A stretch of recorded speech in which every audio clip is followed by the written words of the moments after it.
আমি এইমাত্র হইচইতে দেখলাম একটা সিনেমা যার নাম হচ্ছে সত্যি বলে সত্যি কিছু নেই। পরিচালনায় আছে শ্রীজিৎ মুখার্জি এবং এই ছবিটা নিয়ে আমরা এই ভিডিওতে রিভিউ করবো। তো যদি এই ছবিটাকে আমাকে এক লাইনে বলতে পারো, আমি বলবো এবছরের অন্তত বাংলার একটা অন্যতম বেস্ট ছবি এটা হয়েছে। আমার একটা দুর্দান্ত স্ক্রিনপ্লে আছে, চূড়ান্ত লেভেলের অভিনয় আছে, তার সাথে একটা সুদিং ব্যাকগ্রাউন্ড মিউজিক পুরো ছবির মধ্যে অনবদ্য রয়েছে। এটা হচ্ছে একটা অ্যাডাপ্টেশন। এক রুকা ও ফ্যাসলা বলে একটা হিন্দিতে ছবি ছিল, সেই ছবিটারই অ্যাডাপ্টেশন। বাট আমি সেই ছবিটা যেহেতু দেখিনি, আমি জানি না সেই ছবিটাতে এক্স্যাক্ট এই ফর্ম্যাটটা ফলো হয়েছিল কিনা। বাট এখানে শ্রীজিৎ যে ফর্ম্যাটটা ফলো করেছে এটা দুর্দান্তভাবে ভালো লেগেছে। শ্রীজিৎদাকে সবাই বলছিল যে Srijit Mukherjee is out of form, সে আর সেই ভালো ছবি বার করতে পারছে না। বাট সে সবাইকে প্রুভ করে দিল যে সে ভালো পরিচালক ছিল, আছে এবং আগামী দিনেও থাকবে। এটার গল্পটা যদি আমি একটু করে বলি, গল্পটা একটা মার্ডার কেস হয়েছে, সেই মার্ডার কেসের জাজ হচ্ছে আমাদের কৌশিক গাঙ্গুলি, এবং কৌশিক গাঙ্গুলিকে হয়তো পরের দিন কোর্টে গিয়ে সেটার বিচার দিতে হবে এবং সে সেটা নিয়ে খুব টেন্সড আছে।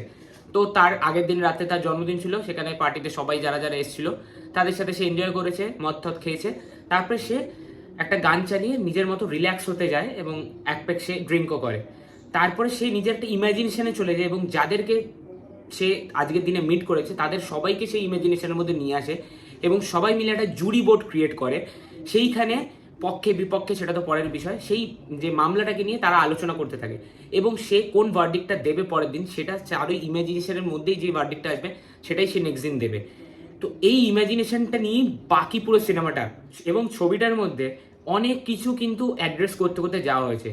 ছবিটাতে দেখো স্ক্রিন প্লেটার মধ্যে যেরকম ট্রান্সফর্ম হচ্ছে এক জায়গা থেকে আরেক জায়গায়, ইমাজিনেশনটা যেভাবে ছড়াচ্ছে, কখনো কলকাতার একটা ফ্লাইওভারের উপর দেখতে পাচ্ছি, কখনো একটা জঙ্গল দেখতে পাচ্ছি, কখনো দীঘার বীচ দেখতে পাচ্ছি।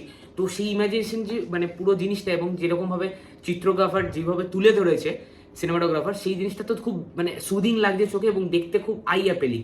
তার সাথে ডিরেক্টর যেই মানে মানে সোশ্যাল মেসেজ বা যেগুলোকে অ্যাড্রেস করতে করতে গেছে আজকের দিনে আমাদের যেগুলো সোশ্যাল রেলিভেন্ট ইস্যুস, সেগুলোকে দুর্দান্তভাবে এস্টাবলিশ করা হয়েছে।